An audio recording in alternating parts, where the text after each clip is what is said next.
Morning বন্ধুরা, তোমরা সবাই কেমন আছো? আশা করি ভালোই আছো। আমরাও কিন্তু ভালো আছি। শিপ্রাস লাইফে তোমাদের সবাইকে স্বাগত জানিয়ে শুরু করছি একটি নতুন ব্লগ। এই দেখো, সকালবেলায় উঠে গেছি।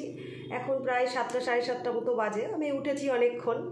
আমাদের বাড়ির লোক আজকে একটুখানি কাজের জন্য বেরোলো, তো উঠেছি টুকটাক বাইরের কাজটা সেরে বসেছি। এখন এই যে বিছনা গোছাবো।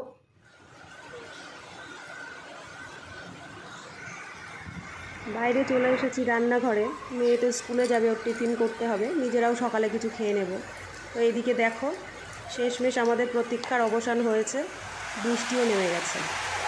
বৃষ্টি তো পড়ছে, তো ভাবলাম একটু ক্যামেরাবন্দি করা যাক। এত সুন্দর বৃষ্টি দেখে ছাদে আসার লোককে সামলানো যায় বলো? চলে এলাম একটু ছাদে।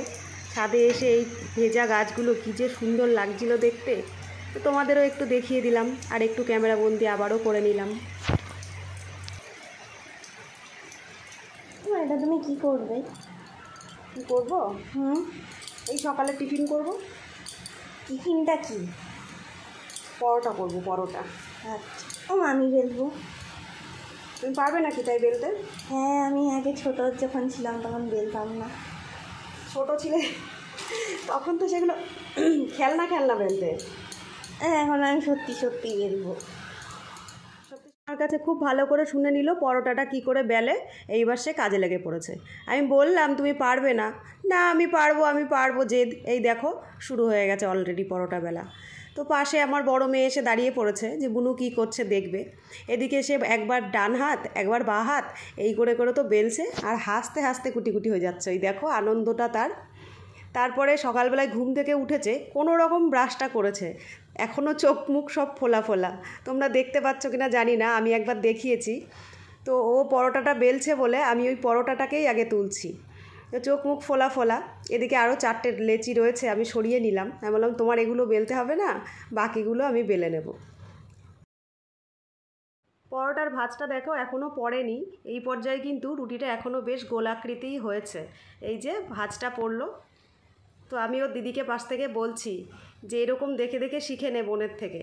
তো ওর দিদি বলছে আমার বোনের থেকে শেখা লাগবে না, দুপুরবেলায় আমি আজকে রান্নাটা তোমাকে করেই দেবো, তুমি চিন্তা করো না। আমি বললাম চলো তাহলে ঠিক আছে, আমি আজকে বাকি কিছু কাজ তো করে নিতে পারবো। এভাবেই সকালবেলাটা আমাদের আড্ডা হাসির মধ্যে চলে গেল। সকালবেলায় এমনি বৃষ্টি বর্ষার ওয়েদার ছিল, সেই জন্য ভাবলাম আজ একটু এইসব টিফিন করা যাক। রোজ দিনই তো হালকা ধরনের টিফিন খেয়ে থাকি, তো আজকে এটাই হোক। তো দেখো, পরোটাটা ও প্রথমবার বেলেছে, কিন্তু কত সুন্দর বেলেছে। আমি বললাম ঠিক আছে বাবা, তোমার এই পরোটাটা আমি আজকে তোমাকেই ভেজে টিফিনে দেবো। তো যেই কথা সেই কাজ, পরোটাটা বেলা হয়ে গেছে। উনি তো দাঁড়িয়ে দেখছে। এই দেখো তার হাসিটা, এত সুন্দর একটা খুশি তার মুখের মধ্যে তখন ছলছল করছিল। তো আমি ভাবলাম এই পরোটাটা আলাদা করেই রেখে দিই, এই পরোটাটা আমি ওকেই টিফিনে দিয়ে দেবো।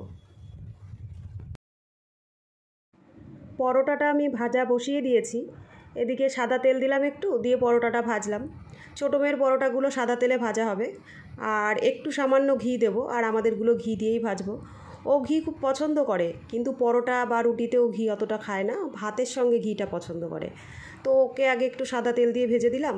তারপরে ভাবলাম না, একটুখানি ঘি দিয়ে দিই, যদি খায় খাবে, না হলে ওইখান থেকে আরও 2-1টা আছে, সেখান থেকেই ওকে ভেজে দেবো। তো এইভাবে একে একে আমি 4-5টা পরোটা করেছিলাম, সবকটাই ভেজে নিলাম। আর সঙ্গে একটু ডিমের অমলেট করব। তো ডিমের অমলেটে আমি কাঁচা লঙ্কাটা দেবো না, কাঁচা লঙ্কাটা বেছে ওরা খেতে পারে না, সমস্যা হয়। স্কুলের টিফিনের সময়টা তো খুব কম, সেই টাইমের মধ্যে ওই লঙ্কা বেছে খাওয়ার সমস্যা। তো আমি ডিমের অমলেটটা এখানে করব। ডিমের অমলেটের মধ্যে একটু দিয়ে দেবো চিলি ফ্লেক্স। এটা দিলে হয় কি, ঝালটাও কম হয়, আবার না বেছে খেলেও মুখে খুব একটা লাগে না।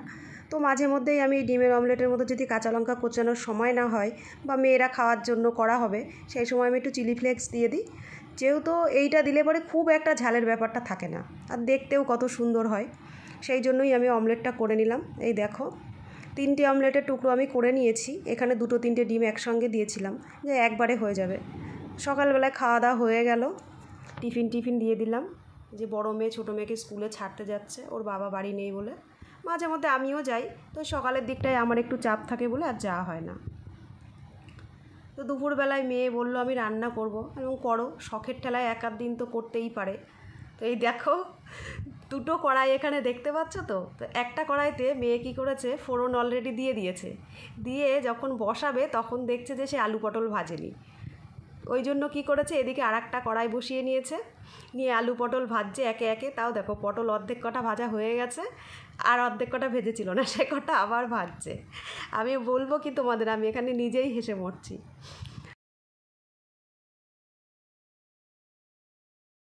স্নান করা কমপ্লিট, এই যে ঠাকুর ঘরে চলে এসেছি পুজো দেব। ফুলগুলো দেখো শুধু কি সুন্দর লাগছে না। এই ফুলগুলো নিয়ে আমি যখন ঠাকুর ঘরে আসছি আমি মনে মনে ভাবছি কত সুন্দর লাগছে ফুলগুলো দেখতে, তাই তোমাদেরও দেখালাম। এই যে ঠাকুরগুলো পুজো টুজো দেওয়া হয়ে গেছে, আমার সুন্দর করে সাজিয়ে পুজো দিয়ে নিয়েছি। পুজো আচরা হয়ে গেছে, এইবার আমি নিচে চলে যাব। বন্ধুরা, রোজকার মতন এই যে আবার খাবার দাবার নিয়ে চলে এসেছি। দুপুরবেলায় তো তোমাদের সাথে আমার দেখা হয়, এরকম কী দিয়ে লাঞ্চ করব সেটা দেখায়, আজও দেখাবো। আজ খুব সিম্পল মেনু, সেরকম কিছুই নয়, তাও তোমাদের দেখাই কী দিয়ে আজকে লাঞ্চ করছি। আজ খুবই সাধারণ মেনু, আজকে রান্নাটাও আমি করিনি।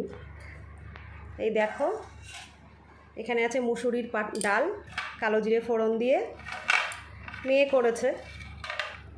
এদিকে দেখো ডিমের অমলেট আর পাঁপড় ভাজা, এইটা আমি করলাম। এই এখন খেতে বসবো, গরম গরম একটু ভেজে নিলাম। আর এদিকে দেখো আলু পটলের একটা তরকারি, আর এদিকে রোজকার মতন এদিকে ভাত রয়েছে। তো 1 2 3 4, এই ভাজা দিয়ে গড়ে আমাদের 4 রকম আছে, আর সঙ্গে একটু কাঁচা পেঁয়াজ নিয়ে নেওয়া হয়েছে। আমার আজকে শশা নেই ঘরে, তো ওই জন্য একটু কাঁচা পেঁয়াজ নিয়ে নিয়েছি। তো এইগুলো দিয়েই আজকে লাঞ্চ হবে। তোমরা কে কী দিয়ে লাঞ্চ করছো অবশ্যই জানিও।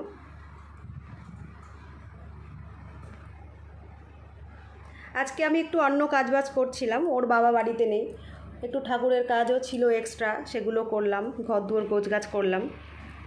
তো মেয়েই বলল রান্নাটা করি। তো আমার আজকে অনেক আশ্চর্য ঘটে গেছে জীবনে। আমার ছোটো মেয়ে আজকে আমাকে রান্নায় হেল্প করেছে, বড় মেয়ে রান্না করেছে। তাহলে লাঞ্চটা করে নিই, খাবারগুলো তাহলে বেড়ে নিই বন্ধুরা। অনেকটাই বেলা হয়ে গেছে, মেয়ের খিদে লেগে গেছে, আমি আর ওই খাবো। ছোটো মেয়ে তো স্কুলে রয়েছে, আর ওর বাবা বাড়ি নেই, তা আমরা দুজনেই একসঙ্গে লাঞ্চ করব। লাঞ্চটা তাহলে আজকে করে নিই, কী কী দিয়ে লাঞ্চ করব সেটাও তোমাদের দেখালাম। তোমরাও তাহলে লাঞ্চ করে নাও। আমার ভিডিওগুলো যদি ভালো লাগে তাহলে রোজকার মতোই বলছি, লাইক করো, কমেন্ট করো, শেয়ার করো, আর চ্যানেলে নতুন হলে সাবস্ক্রাইব করে দিও। দেখা হচ্ছে আবার অন্য কোনো নতুন ভিডিও নিয়ে। ততক্ষণ তোমরা সবাই ভালো থেকো, টাটা।